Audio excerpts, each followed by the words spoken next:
Hello and greetings from Community Church here in Saddlebrook, Arizona. And during the month of December, we would like to share with you some thoughts about how to demonstrate strength in a crisis. You know, Christmas, we see all the frivolity and the good stuff of it, but we all know that there are pressures of finances, pressures of family, crises that arise that we could never anticipate. And the idea that we would like to focus on is how do we get through all the stuff that seems to accumulate and intensify during the Christmas season.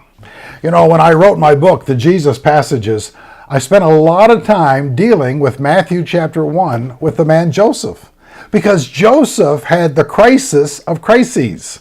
He was dating this girl, found out she's pregnant, and realizes it's not his child. What do you do? And over this month together, let's ask ourselves, what can we learn from Joseph? How do we deal with the crises that come into our lives?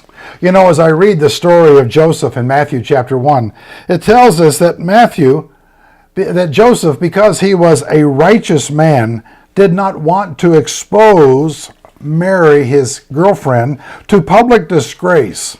So he had in mind to divorce her quietly. You know, the Bible tells us here that righteousness comes and forces us to make good decisions. And Joseph was a righteous man, not righteous in the sense that he was legalistic and did everything by the book, by the law of Moses, but rather that he had the law of Moses in his heart. And he expressed the spirit of the grace of God in the way he tried to honor God. This word righteousness is similar in the Old Testament when King Saul saw that David did not take his life in that cave in En-Gedi. And when he came out and saw David holding a piece of the cloak that he had cut off, he turned to David and said, "David, you are more righteous than I am." David was righteous in that he had the opportunity to hurt someone, but instead he chose to show mercy.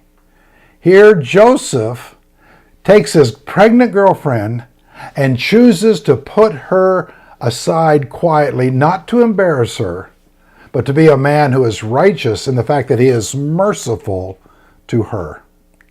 You know, Christmas is coming, and Christmas jolts and surprises are going to come your way. And the issue is, how do I show righteousness that, like Joseph had, was full of mercy for those I love? You know, I think that the Matthew writer said it best in the Sermon on the Mount, where the law came by Moses, but grace and truth came by Jesus Christ. Jesus was able to balance truth, righteousness, what does God say, with mercy, with grace that forgives and loves as only God can love. And my friends, as you enter these days of Christmas, ask yourself, how can I be a righteous person? By bringing righteous mercy, as Joseph did to those I love.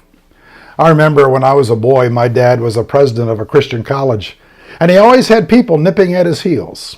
He had one faculty member that was just driving him nuts. And I remember going to him one day and saying, "Dad, you know, here's what you ought to do. Bang, bang, bang." And I remember my dad turning to me and saying, "Son, in my position, in this situation, I have to be the bigger man, and I have to show grace to him even when he fails me." And my friends, there's a crisis that's going to come in your life this Christmas season.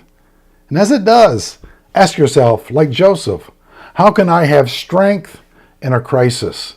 By bringing righteous mercy to those I love. You'll discover that the real crisis, the real issue, is not the problem. The real issue is, what kind of person will I be?